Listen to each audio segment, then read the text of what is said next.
रात के 8 बज चुके हैं। उर्दू खबरनामा लेकर मैं आपका मेजबान गौहर कुछ आपकी खिदमत में हाजिर। तफसीलात से पहले नजर डालते हैं अभी तक के अहम सुर्खियों पर।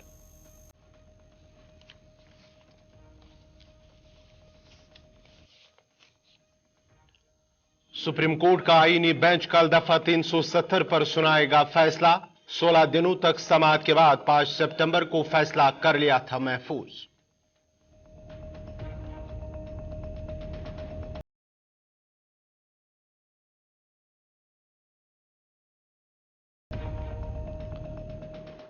उम्मीद है सुप्रीम कोर्ट लोगों के हक में देगी फैसला। दफा 370 पर सुप्रीम कोर्ट का फैसला जम्मू कश्मीर के अवाम का मुस्तकबिल करेगा तय।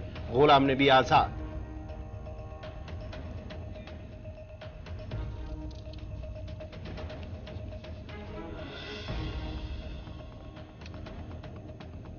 दफा 370 पर सुप्रीम कोर्ट के फैसले से मुत्तलिक पेशगोई नहीं की जा सकती। अदालत उज़्मा का फैसला आने के बाद भी कश्मीर में अमन रहेगा कायम। उमर अब्दुल्ला।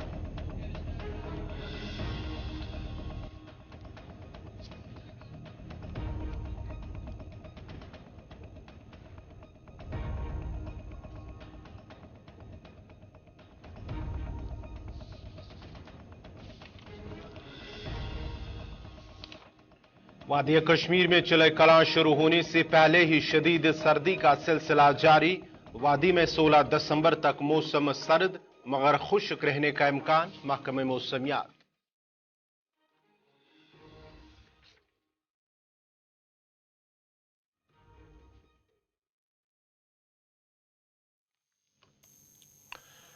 और अब पेश खबरों की तफसील। दफा 370 के तहत जम्मू कश्मीर की खुसूसी हैसियत को मनसूख करने के मरकजी हुकूमत के 5 अगस्त 2019 के फैसले से मुतल्लिक कल सुप्रीम कोर्ट अपना फैसला सुनाएगी।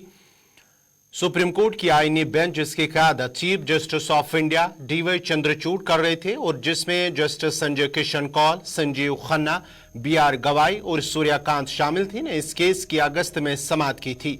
अदालत उज़्मा ने इस मामले में 16 दिनों तक समाअत के बाद 5 सितंबर 2023 को फैसला महफूज कर लिया था। Justice SK. कौल 25 दिसंबर 2023 को सुप्रीम कोर्ट से रिटायर हो रहे हैं और 15 दिसंबर 2023 को सर्दियों की तातीलात से पहले इसका फैसला किया जाएगा और कल बाज़ाब्ता तौर पर आईनी बेंच इस पर फैसला सुनाएगा। इस मामले की समाअत का आगाज 2 अगस्त को हुआ था। 16 दिनों के दौरान वसी दलाइल और बहस मुबाहिसे भी हुए।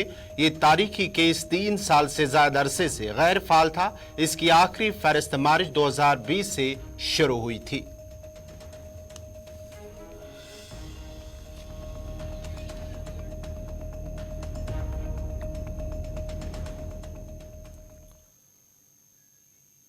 इधर डेमोक्रेटिक प्रोग्रेसिव आजाद पार्टी के सरबराह गुलाम नबी आजाद का कहना है कि जो दफा 370 का फैसला था वो गैर आईनी था। ताहम इसका हतमी फैसला अब सुप्रीम कोर्ट सुनाएगा। उन्होंने कहा है कि जम्मू कश्मीर की आवाम को इंसाफ का इंतजार है और अदालत उज़्मा से इससे उम्मीद और एतमाद है कि वह आवाम को अपना हक देंगे।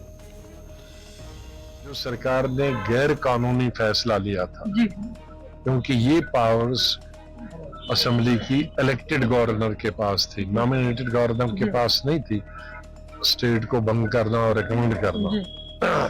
तो उस तरीके से ये अनकॉन्स्टिट्यूशनल है और बहुत भी कई चीजें हैं जिसकी वजह से अनकॉन्स्टिट्यूशनल। तो कॉन्स्टिट्यूशनल और अनकॉन्स्टिट्यूशनल कौन फैसला करेगा ये सुप्रीम कोर्ट की ही बेंच कर सकता है। तो उसका इंतजार है हमें इंसाफ का कि जम्मू कश्मीर के अवाम को 370 और 35A जो हमसे छीना गया है, जिसमें नौकरियां भी हैं, जिसमें जमीन भी है, उसमें जो हमारा हक एक्सक्लूसिव हक था उससे हमें महरूम रखा गया है, उसका इंतजार हमें 4 साल से ज्यादा से है। उसका हम ये अभी उम्मीद करते हैं और पूरा सुप्रीम कोर्ट पर ये विश्वास है, ये भरोसा है, ये उम्मीद है, ये तवक्का है उनसे कि वो हमें अपना हक देंगे जो हमें कॉन्स्टिट्यूशन में दिया था, हमारे मुल्क के कॉन्स्टिट्यूशन में, हमारी रियासत के कॉन्स्टिट्यूशन। ये कहना भी गलत होगा,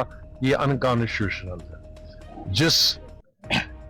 जिन लोगों ने, जिन फ्रीडम फाइटर्स ने हिंदुस्तान का कॉन्स्टिट्यूशन बनाया है, तो वो अगर ठीक है तो ये 370 भी उन्होंने ही बनाया है। उसमें भी हिंदुस्तान, हमारे मुल्क के कॉन्स्टिट्यूशन में भी 370 है, तो उन्होंने यही बनाया, उनके साथ नेगोशिएट करके बनाया है।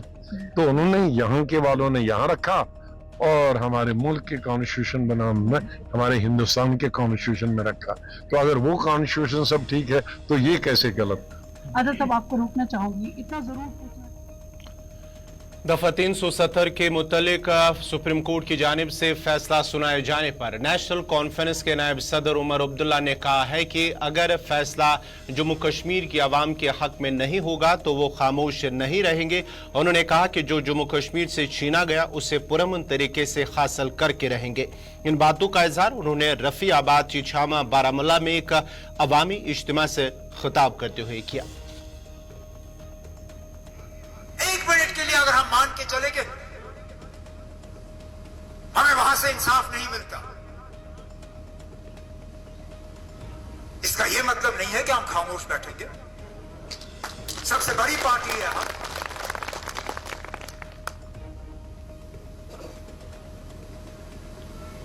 अरे बीजेपी को कितने साल लगे 5 अगस्त 2019 तक पहुंचने में।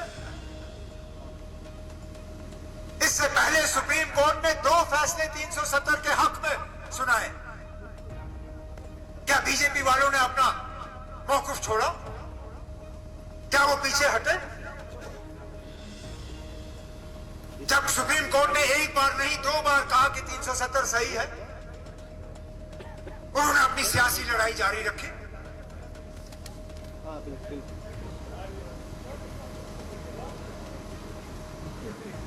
कहने का मतलब मेरा सिर्फ यही है कि हम दिल छोटा नहीं करेंगे, हम मायूस नहीं होंगे, हम सिर नहीं झुकाएंगे। पुरअमन तरीके से आईन और कानून का इस्तेमाल करके हम जम्मू कश्मीर को दोबारा वो मुकाम हासिल करके रहेंगे जो हमसे छीना गया। रात से मेरे साथियों को पुलिस थाने बुलाया जा रहा है, पुलिस की तरफ से उनको धमकियां दी जा रही हैं, उनको कहा जा रहा है कि व्हाट्सएप पे ये मत लिखो, ट्विटर पे, फेसबुक पे ये मत लिखो। क्या आपकी धमकी सिर्फ नेशनल कॉन्फ्रेंस के लिए है? मुझे बताओ, अगर आपने किसी बीजेपी के लीडर को बुलाया, कल को अगर अल्लाह ने चाहा और फैसला उनके खिलाफ जाएगा, अगर उस फैसले के खिलाफ वो कल फेसबुक पे लिखना शुरू करेंगे, आप क्या करोगे? हमें तो थाने बुला के आप धमकी देते हो, इन लोगों को आप सिर पे चढ़ाते हो। ये कहां का इंसाफ? ये कौन सी जमहूरियत है? इसलिए तो मैं कहता हूं कि ये कहने के लिए ये लोग बाहर जाके कहते हैं कि हिंदुस्तान जो है वो जमहूरियत की मां है, मदर ऑफ डेमोक्रेसी। लेकिन ये जमहूरियत लखनपुर पार करते करते इसको ये खत्म कर देते हैं। इधर जम्मू कश्मीर यूनाइटेड मूवमेंट के सरबराह शेख इशफाक जब्बार ने दफा 370 के फैसले पर कहा है कि अगर सुप्रीम कोर्ट का फैसला खिलाफ होगा, इस 370 के खिलाफ ही होगा, तो इसकी जिम्मेदार नेशनल कॉन्फ्रेंस और पीडीपी जमात है। इन बातों का इजहार उन्होंने तुल-मुल गांदरबल में एक अवामी इज्तिमा के बाद मीडिया से बात करते हुए किया।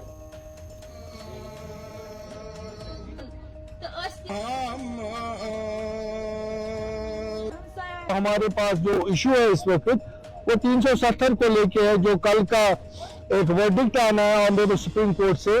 हम दुआ करेंगे और हम इंशाल्लाह उम्मीद रखते हैं कि ऑनरेबल सुप्रीम कोर्ट जो जम्मू कश्मीर के अवाम के एस्पिरेशन, यहाँ के इनके जज्बातों का एहतराम करते हुए अपना फैसला सुनाएगी।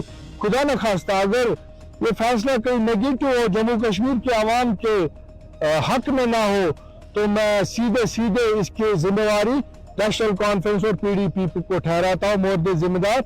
इन्होंने इस हाल पे इस जम्मू कश्मीर की आवाम को पहुंचाया है पिछले 70 सालों में, जो इन्होंने टाइम टाइम पे कंप्रोमाइज किए। अब आर्टिकल के साथ काफी सारे जिन्होंने भाजपा को यहाँ लाया, यहाँ बिठाया, घर में उनको लाया, उनके साथ हुकूमत साजी की।